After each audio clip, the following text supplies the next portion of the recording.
In the previous video, I demonstrated how to draft a bralette cup for any bust size. This video is the follow-up, and I'll show you how I made my camisole top based on that pattern. I also recommend that you use this video as the companion to the PDF sewing pattern that's available on my Etsy store. The link for the pattern is in the description box below.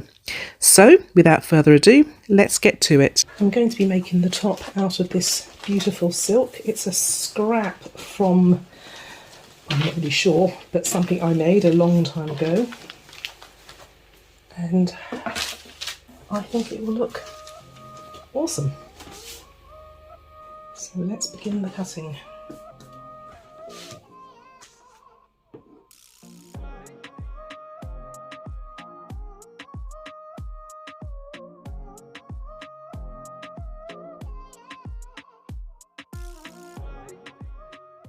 This piece is the centre front and this piece is the back. So I'm going to cut along here to open up what will be the seam and the zip opening, the centre back opening and the seam.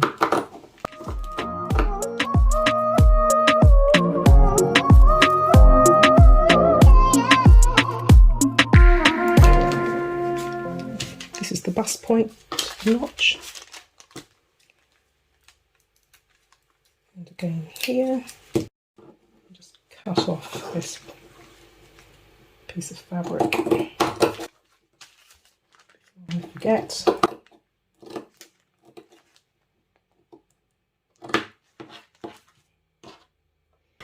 And this notch is the centre point, centre front point at which the bra top will join together to give that cross your heart effect without the cross your heart.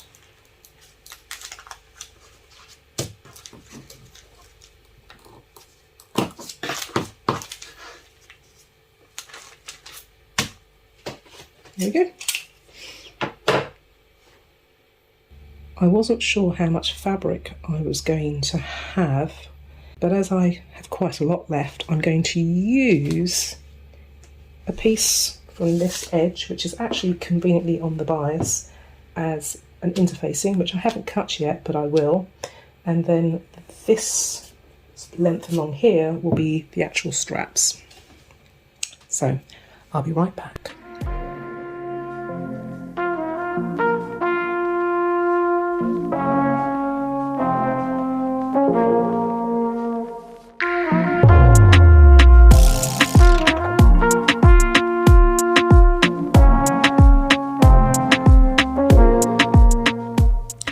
I seem to be totally incapable of making any kind of bias tape. Mine always come out a really strange shape, lumpy and bumpy and just ugly.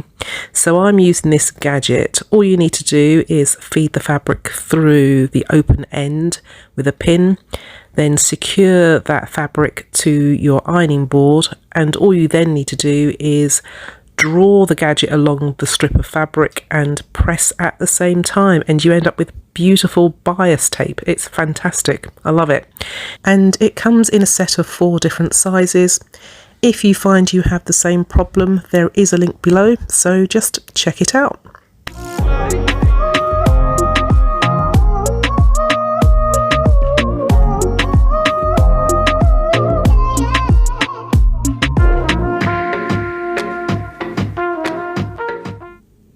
Okay, having cut your bralette cut pieces out of the fashion shell fabric, as well as the lining fabric, with the right sides facing each other, match the inner and outer cut pieces, making sure the notches line up with each other.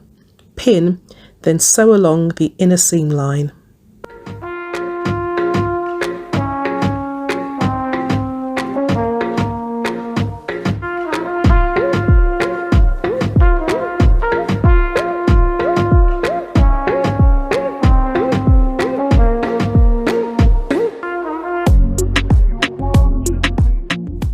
Once you've done that, you'll be ready to sew along the centre front line. Again, make sure the notches match and stop sewing at the notch point. As you saw from the previous step, I had pre-ironed the straps, which meant that sewing them was super easy, and the results were a really nice clean finish.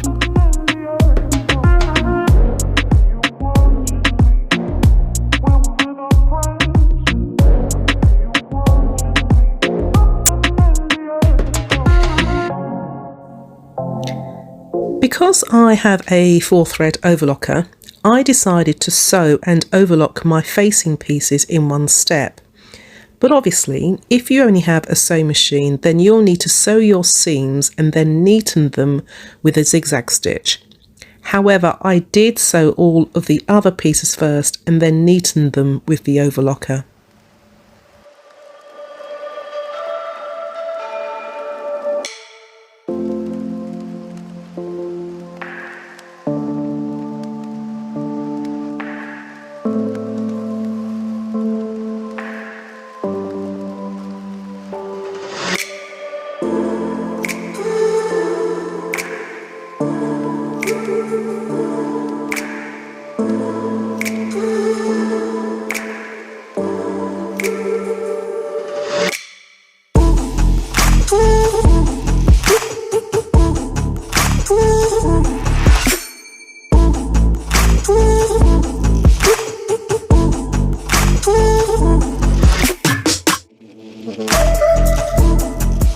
In preparation for the zip placement, now is a good time to neaten the centre back seams as well as the hem using either your overlocker if you have one or a zigzag stitch.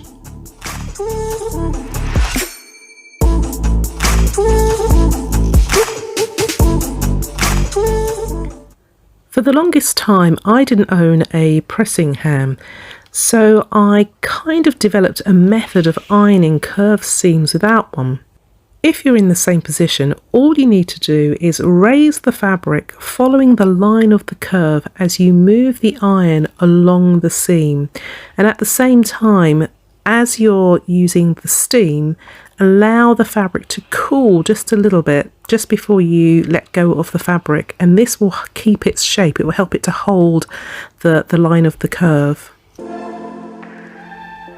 As a quick note, from this clip it looks as though I'm only ironing one cup, but I am in fact ironing all of the 4 pieces, both the lining and the shell fabric.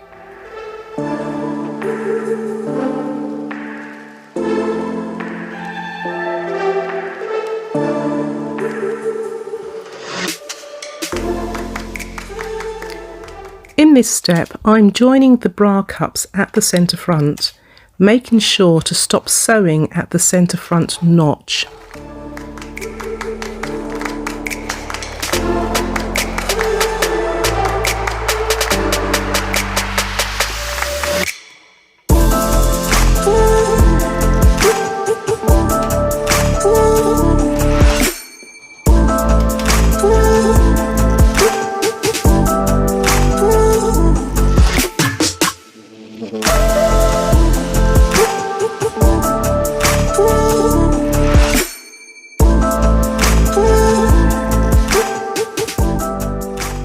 I'm now ready to join the shell fabric bralette cups to the lining.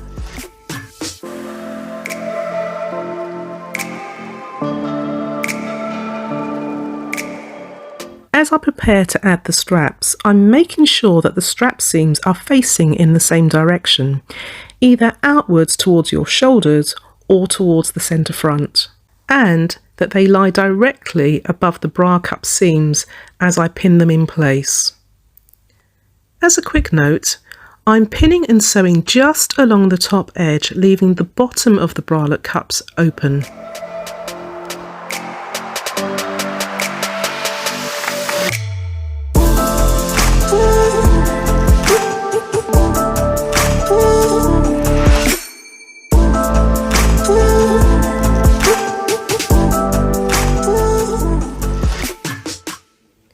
We are now ready to bag out the bra cups and check the straps for their correct placement.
correct zipper foot for your sewing machine, you should find installing zips relatively easy. With minimal effort, I believe that it's easier to achieve a neater finish with an invisible zip rather than a standard zip. So for this reason, they tend to be my first option rather than a standard zip. As I sew along the length of the zip, I'm unrolling the teeth and helping to flatten them as they travel along under the zipper foot. You may not need to do this with your machine. I'm also sewing as close to them as I can without stitching over the teeth themselves.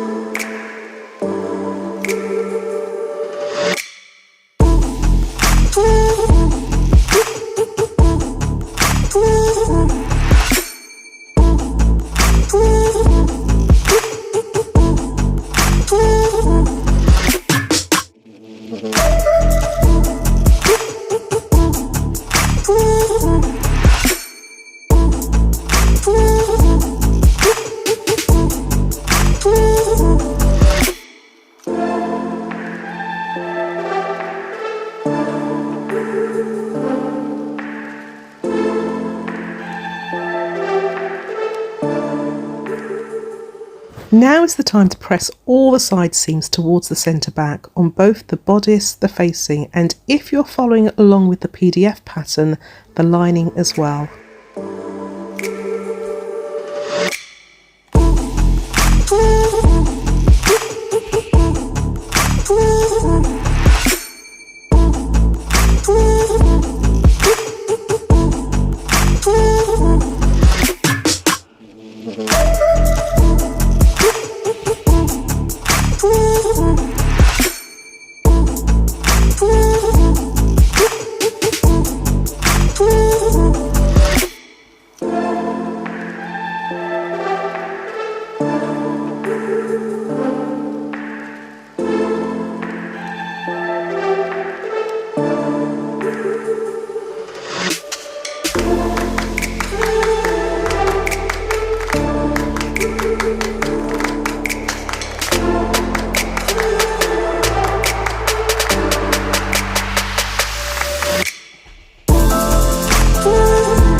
Here we're ready to join the bodice, bra and facing together.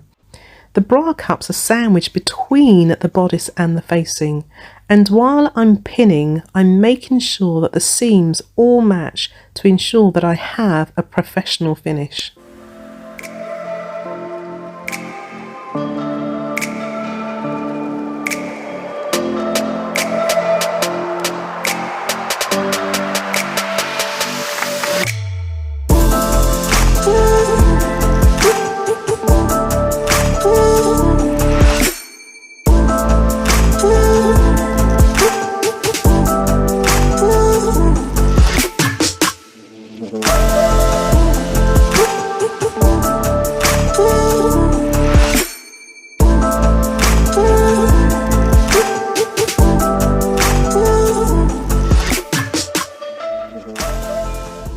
As I pin the straps in place, I'm also making sure that they're not twisted.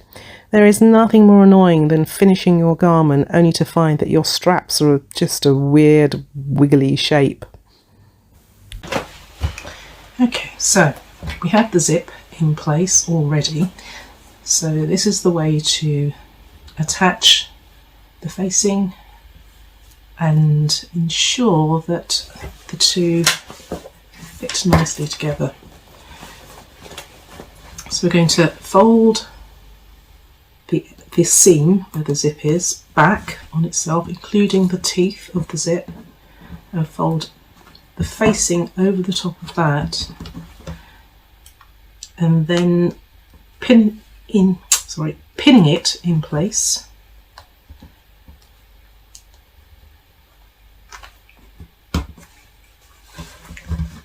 I'm then going to stitch all the way along in a straight line, and then we'll turn it inside out.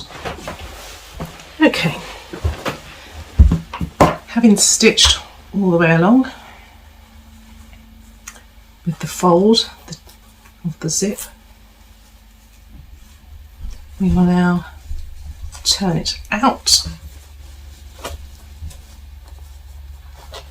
and then fold it down again,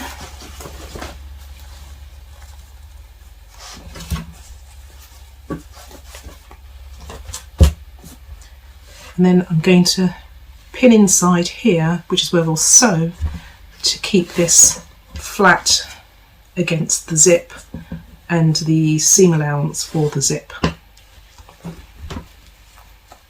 So flipping it inside.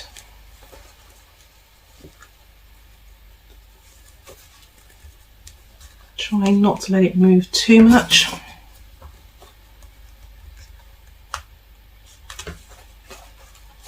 And we're going to stitch as far up as we can. Obviously there's going to be a little bit of pulling there, so we can't go all the way to the top.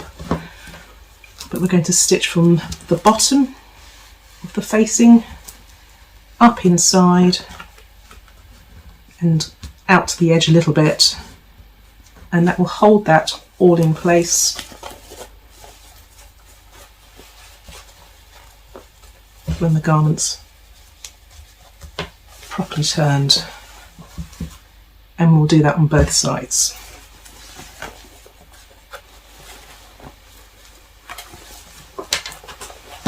So again, it's in place there.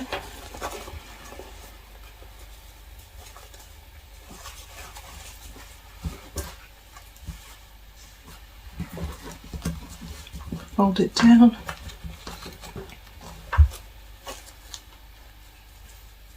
Trying to ensure that it doesn't move, and then turn it again.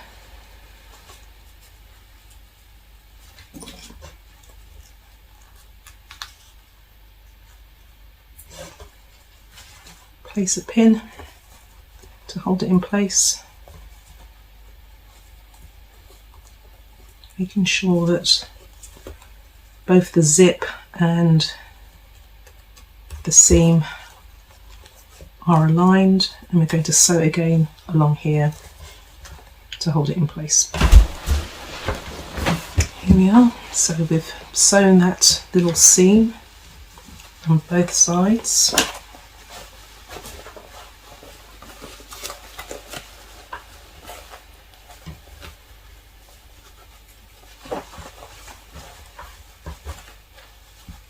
That we had originally pinned in place, and then it's just a matter of turning it out, and the same on the other side.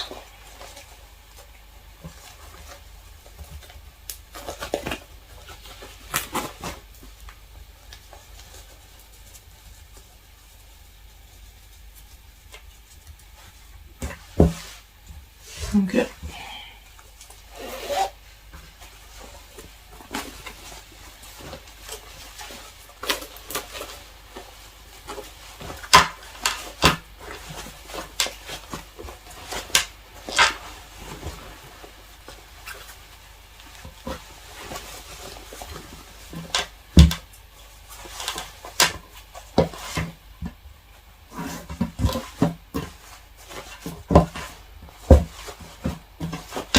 The facing still needs to be stitched and pressed, but we're almost there.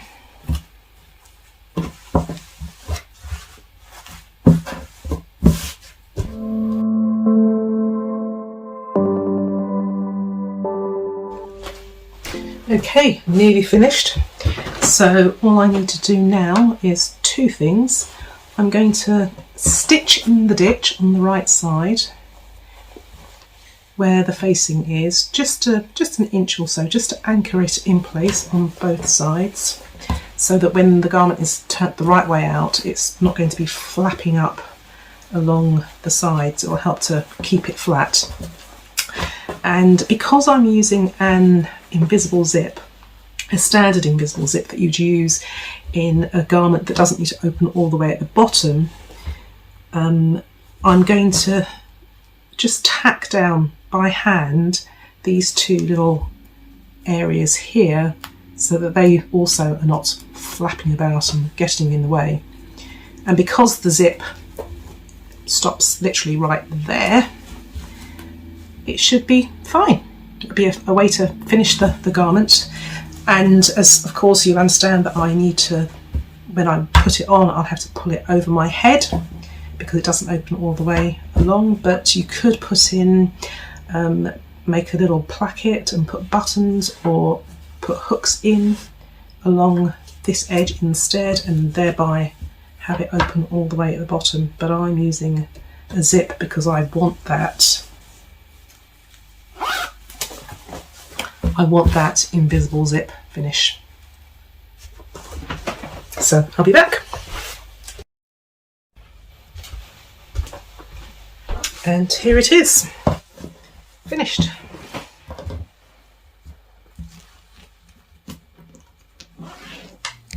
Thank you for watching this video. If you're interested in buying the pattern, as I said before, the link is below, as well as the link to the previous video that demonstrates drafting the pattern for the Bralette Cups. As always, shake the hand of the like button, click to subscribe and tinkle the bell for future notifications.